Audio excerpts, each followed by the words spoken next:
to shaidan ne a wannan wurin ya zamar da kafar wasu. Wannan ke bayyana mana kuma shine hatta a zamanin Annabi sallallahu alaihi wasallam ba a rabuwa da shaidan, kuma hatta a zamanin sahabbai yana bayyana mana yadda shaidan ke iya kawo hari a yanzu, yana kai wa sahabbai ma hari.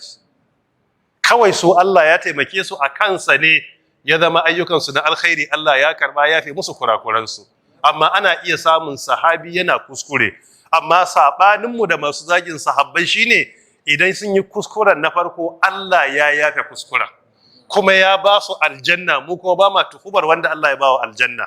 Na biyu kuma alkhairansu ya yi wa kurakuran fintinkau ta inda ma ba za ka iya kwatanta su ba, saboda in za ka yi adalci gabanin ka ga kuskure ne za ka ga alkhairai guda 100,000 mai iya yiwa ne ka samu wannan adadin. Don haka kenan wanda ya alheri 100,000 ya kuskure daya, in ka kalli kuskuren baka duba alherin ba to kuma ka zo munafiki. Dole ne ka masa uzuri tunda shi ba ma'asumi bane. Shi yasa yace inna mastazallahumush shaytanu bi ba'd ma kasabu. Kalmar bi ba'd ma kasabu kuma ke bayyana Allah yakan jarraba mutane kuma daga kuskuren su. Shine in aka kauce hanya ka dan yi wani laifi sai Allah ya jarrabe ka. Ai amsar da ji aka karanta mun anan ne nake cewa magabata wani idan matarsa ta masa laifi iyalinsa sai rika kuka yana tuba ga Allah ko wani zunubi Allah ya jarrabe shi a cikin gidansa. Saboda ya ce bi ba'd ma kasabu, wani sashin kuskuren wani ne sai Allah ya jarrabe ku a dalilin wannan. So inna mastadallahumush shaitan, wanda yake bayyana hatta a zamanin sahabbai shaitan bai bar mutane ba, kuma har a yau bai bar mu ba. Shi yasa aka karantar da mu neman tsarin Allah daga shaitan, kuma sahabban ma sun nemi tsarin Allah daga shaitan ne Allah ya ba su nasara a filin Uhudun daga baya. Aran ma kana da misalan da ke nuna mana wajibci ko kuma dacewan neman tsarin Allah daga shaitan da kuma irin hari da yake kawo mana, ba mu misali ko da ɗaya ko guda biyu.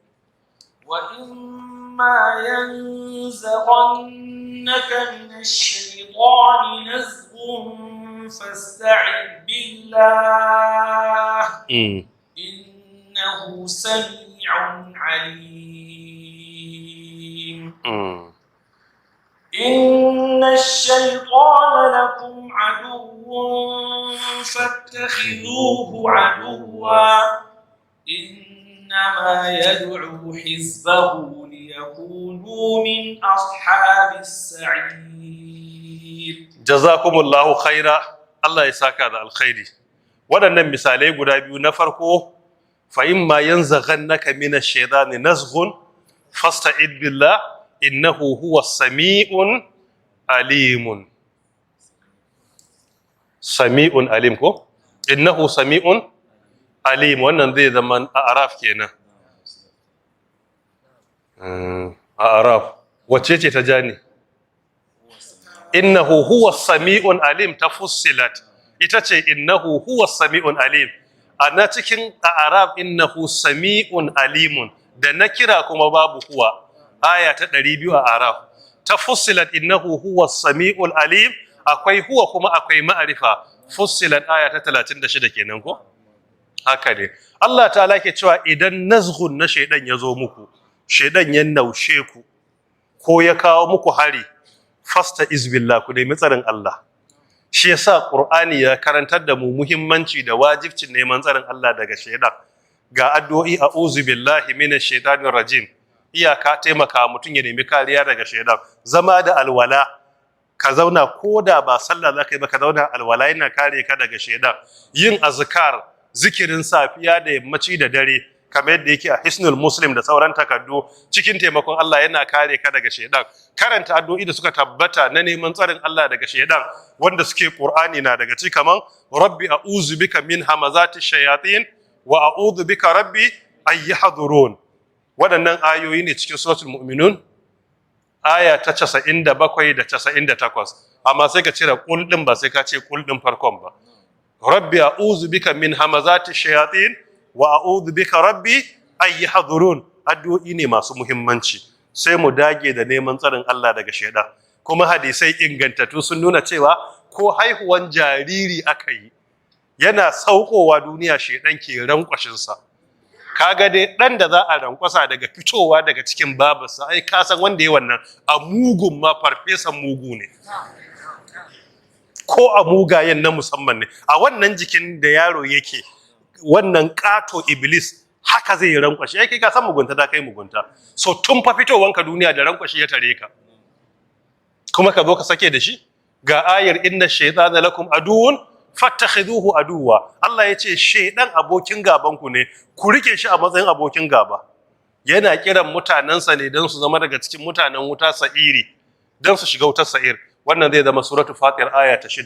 So da haka abinda Allah ya mana wasiya shine shaydan abokin gaban mu ne. Don Allah akwai satan ansa na halal da ya kai wannan? Suratul fatir aya ta 6 yace inna shaytana lakum aduwwun. Wannan shaidan abokin gabanku ne, ku rike shi a matsayin abokin gaba. Yana kiran rundunarsa ne don su zama daga cikin mutanen wutar sa'ir. Zai ɗebe su duka je da su wuta. Allah ta'ala ya kare mu. Allah ya riga ya ba mu amsar, ya ce maƙiyi ne. Babu asalin ɗamsul basirati da ya wuce ka zo duniya kuma ka rike shaidan a matsayin masoyi ba maƙiyi ba. Kuma bayan Allah ya gaya maka maƙiyinka ne. So da ka duk abin da aka ce haramun ne kaga kana kwaɗayinsa, shaidan ne. Duk abin da aka ce wajibi ne kaga kana baka son aikata, kana jin kasala, wallahi shaidan ne. Duk abin da aka ce fiyayyen halitta ya karantar, kana izgili, shaidan ne. Duk inda ya zama baka da abokanan gaba sai mutanen kwarai, to shaidan ne ya gama da kai. Saboda akwai wanda zai zauna shi a duniya duk shaidancin da ake bai dame shi ba, damuwarsa su ne mutanen kwarai. Idan ya ga arama da sabuwar hula ko bacci ba zai iya yi ba, to kan mutu da bakin ciki. Arama an ka samu dama ƙara wata. Duka wannan shaidan ne. So ana gane shaidan duk inda za ka ga haramun kana kwaɗayinsa yana burge ka, kuma ba ka iya nisantar haram, kuma ka yadda haram ne, to ka mai da shaidan best friend ɗinka. Ko kuma umarnin Allah ba ka iya bi, to shaidan ne. Har sai ka raba abokanta da shi, kuma wajibi ne mu raba abokanta da shaidan. Mafhum? Walaqad afallahu anhum. Allah ta'ala ya ce haƙiƙa Allah ya musu afuwa. A aya ta 152 a baya me yace? Walaqad afa ankum, don Allah jigatan sahabbai. A aya ta 152 al-Imran yace walaqad afa ankum, haƙiƙa wallahi Allah ya muku afuwa. Wannan su da su ake magana, mu kuma yanzu da mu ake magana, wanda ba ma wurin yan baya sai ce walaqad afallahu anhum, wallahi haƙiƙa Allah ya musu afuwa. To mu sai mu zarge su? Su an gaya musu an musu afuwa, mu da muka zo yan baya ma an mana wasiya, an babu labarin an yafe musu, kuma sai ka mai da shi addini ka zage su ka aibata su.